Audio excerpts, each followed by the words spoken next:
وَأَنزَلْنَا إِلَيْكَ الذِّكْرَ لِتُبَيِّنَ لِلنَّاسِ مَا نُزِّلَ إِلَيْهِمْ وَلَعَلَّهُمْ يَتَفَكَّرُونَ.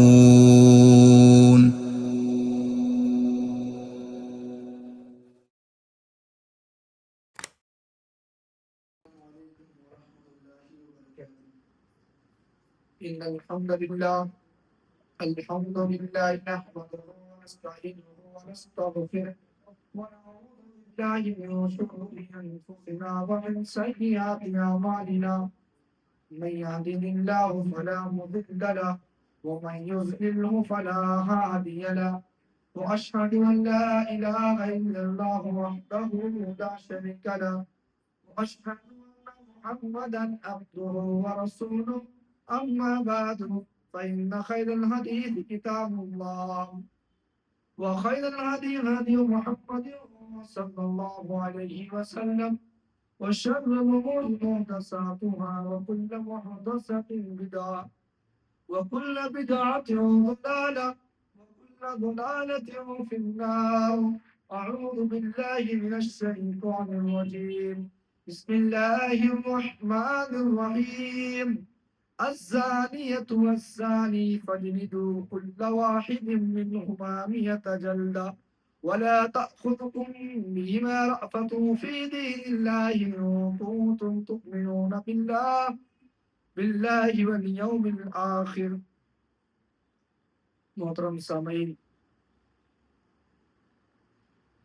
رمضان المبارک کا یہ مہینہ بہت ہی تیزی کے ساتھ گزر رہا ہے. آج 19ویں تراویح آپ کے سامنے اور قرآن کریم کو 19ویں پارے کی تلاوت بھی کی گئی. رمضان المبارک کا جو مہینہ ہے یہ بہت ہی بابرکت مہینہ ہے. انسان سستی اور کاہلی کی وجہ سے کہیں ایسا نہ ہو کہ اس مہینے کی برکت سے اور اس مہینے کی نیکیوں سے اپنے ہاتھ کو دھونا، خالی ہاتھ نہ ہو جائے، بلکہ یہ جو مہینہ اس کو ملا ہے اور باقی اور جو دن باقی ہیں جو گزر چکے ہیں تو گزر چکے، لیکن آگے جو آنے والے ہیں ان ایام میں ہم سب کو خوب محنت کرنی چاہیے. اللہ کے نبی صلی اللہ علیہ وسلم کا معمول یہ تھا کہ رمضان مبارک کے آخری عشرے میں آپ خوب محنت کرتے ہیں، اور وہ آخری عشرہ شروع ہونے والا ہے، لہذا ہمیں آخری عشرے میں مزید، ویسے تو رمضان کے پورے مہینے میں آپ کو کثرت سے عبادت کرنی ہے، محنت کرنی ہے، لیکن جیسے اللہ کے نبی صلی اللہ علیہ وسلم کے بارے میں آتا ہے کہ آپ رمضان کے آخری عشرے میں خوب محنت کرتے تھے، لہذا یہ جو آخری عشرہ شروع ہونے والا ہے اس میں ہم خوب محنت کریں. آج آپ کے سامنے 19ویں پارے کی تلاوت کی گئی. اس سے قبل سورہ نور سے میں شروع کروں. سورہ نور یہ سن 6 ہجری میں نازل ہوئی. غزوہ بنی مستلق کے ٹائم پر ایک جنگ اسلامی، انشاءاللہ میں ابھی اس جنگ کے اوپر روشنی ڈالوں گا. سب سے پہلے اللہ تبارک و تعالیٰ نے اس سورہ کے اندر زانی مرد اور زانیہ عورت ان دونوں کے بارے میں بتلایا کہ اگر کوئی عورت زانی ہے، اگر زنا کرنے والی کوئی عورت ہے اور زنا کرنے والا مرد ہے، فَاجْلِدُوا كُلَّ وَاحِدٍ مِّنْهُمَا 100 جلدہ، ان میں سے ہر ایک کو، مرد کو بھی اور عورت کو بھی، دونوں اگر زنا کرتے ہوئے پکڑے جائیں تو 100 کوڑے مارے جائیں. کتنے؟ 100 کوڑے. اور حدیث میں اس کی تفسیر ملتی ہے کہ اگر کوئی نوجوان جس کی شادی نہیں ہوئی ہے وہ اگر زنا کرتے ہوئے پکڑا گیا یا پکڑی گئی، لڑکی اور لڑکے دونوں، تو ایسی حالت میں جس کی شادی نہیں ہوئی ہے تو اس کو کیا کریں گے؟ 100 کوڑا ماریں گے. لیکن کوئی ایسا آدمی ہے جو شادی کے بعد زنا کیا، کوئی ایسی عورت ہے جو شادی کے بعد، شادی شدہ ہونے کے بعد بھی وہ زنا کر بیٹھی ہے یا بیٹھا ہے، تو ایسی صورت میں اس کو ایک جگہ باندھا جائے اور پھر پتھروں سے مار مار کے اس کو ہلاک کر دیا جائے، مار ڈالا جائے، ختم. یہ ہے زانی کا، جو شادی شدہ کے بعد زنا کرتے ہیں، اور جو غیر شادی شدہ وہ زنا کرتے ہیں، ان کا سزا ہے. اور اللہ تبارک و تعالیٰ نے پھر دوسری طرف اشارہ کیا، جو لوگ ایک مومنہ عورتوں پر، پاک دامن عورتوں پر تہمت لگاتے ہیں۔ آج بہت آسان ہے کہ فلاں کی لڑکی کا کردار اچھا نہیں ہے، فلانے کی لڑکی اچھی نہیں ہے، اس کا چال اچھا نہیں ہے، اس کے تعلقات غلط لوگوں سے ہیں۔ یہ تہمت، یہ الزام آج ہم بہت آسانی سے لگا دیتے ہیں۔ یہ بہت آسان ہے کہ ہم کسی کے لڑکی کے اوپر یہ تہمت لگا دیں کہ فلاں کی لڑکی ایسی ہے ویسی ہے، لیکن قرآن کیا کہہ رہا ہے، شریعت کیا کہہ رہی ہے؟ اللہ نے فرمایا والذین یرمون المحصنات ثم لم یأتوا بأربعة شہداء فاجلدوهم 80 جلدہ۔ اگر کوئی آدمی کسی پاک دامن عورت پر، اگر کوئی نیک عورت ہے، پاک دامنہ عورت ہے، اور ایسی عورت پر اگر کوئی الزام لگاتا ہے، کوئی تہمت لگاتا ہے، اگر کوئی آدمی کسی پاک دامنہ پر زنا کا تہمت لگاتا ہے، تو اللہ تبارک و تعالیٰ کہہ رہا ہے ثم لم یأتوا بأربعة شہداء، جو تہمت لگایا گئے، جو الزام لگایا گئے، اس کو چاہیے کہ وہ 4 گواہ لے کے آئے۔ ایک لڑکی زنا کر رہی ہے، ہم نے اپنے آنکھوں سے دیکھ لیا ہے، ہم اپنے آنکھ سے دیکھیں ایک لڑکی زنا کر رہی ہے، ایک لڑکا زنا کر رہا ہے، ہم نے اپنے آنکھوں سے دیکھا ہے، لیکن اس کے باوجود اسلام 4 گواہ مانگتا ہے۔ 4 گواہ کی ضرورت ہے۔ اگر آپ نے آ کر کہا کہ میں نے اپنے آنکھوں سے دیکھا ہے، اسلام کے اندر آپ جھوٹے ہو جائیں گے۔ کیوں کہ 3 گواہ اور نہ ہو، 4 گواہ اگر آپ نے دیکھا ہے، تنہا دیکھا ہے، آپ خاموش ہو جائیں گے۔ کیوں؟ کیونکہ اگر آپ نے تنہا گواہی دی تو گواہی نہیں مانی جائے گی۔ شریعت کی نظر میں 4 گواہ یہ ضروری ہے، یہ لازم ہے، اور اگر 4 گواہ آپ کے پاس نہیں ہے تو آپ خاموش بیٹھ جائیں گے۔ اور اگر آپ کسی پر لگاتے ہیں تو 4 گواہ نہیں پاتے تو اللہ نے فرمایا فَجْلِدُوهُمْ 80 جلدہ، 80 کوڑے مارو۔ آپ اندازہ لگاؤ، ایک آدمی کسی کے اوپر تہمت لگا دے اور اسلام خاموش بیٹھا رہے، شریعت خاموش نہیں ہے۔ اسی لیے تہمت لگانا، اس 80 کوڑا یہاں ذکر کیا گیا ہے، اور اللہ کے نبی صلی اللہ علیہ وسلم نے اس کو 7 ہلاک کرنے والے گناہ میں شمار کیا ہے۔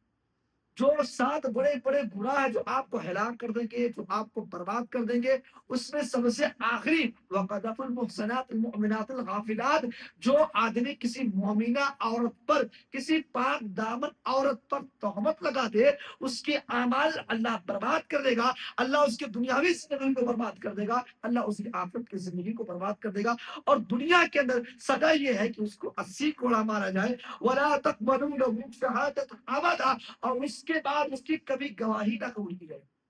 کبھی ہی ایک آدمی کسی کے اوپر تہمت لگا دیا اور وہ 4 گواہ نہیں پیش کر سکے، اب اس کو 80 کوڑے مارو، اور اس کے بعد اس کی گواہی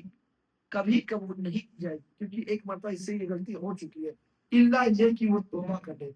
اللہ یہ کہ اللہ تعالیٰ نے فرمایا اِلَّا الَّذِينَ تَابُوا، اللہ یہ کہ وہ توبہ کر لے، من بعد ذلك، اس کے بعد، اور وہ اصلحوا، اور اپنی اصلاح کر لے، اپنے آپ کو سدھار لے، تو پھر گنجائش ہے۔ پتہ یہ چلا کہ تہمت کسی پر نہیں لگانا چاہیے۔ آج بہت آسان ہے، ہم چاہے مرد ہوں چاہے عورت ہو، مرد مرد کے اوپر لگا رہا ہے، مرد عورتوں کے اوپر لگا رہے ہیں، عورتیں مردوں کے اوپر لگا رہے ہیں، نہیں لگانا چاہیے۔ تہمت اور الزام سے نہیں بچنا چاہیے۔ اگر آپ کے پاس ٹھوس ثبوت ہے تب کوئی بات رکھیے، ورنہ آپ جو ہے کسی کے اوپر ایسے شک کی نظر میں، کسی نے ہوائی بات آپ سے کہہ دی فلاں کے بارے میں، اب آپ اس بات کو پروموٹ کرنے آگے بھیج رہے ہیں، تو یاد رکھیے یہ آپ اس کے ساتھ غلط کر رہے ہیں، اس سے بچنا چاہیے۔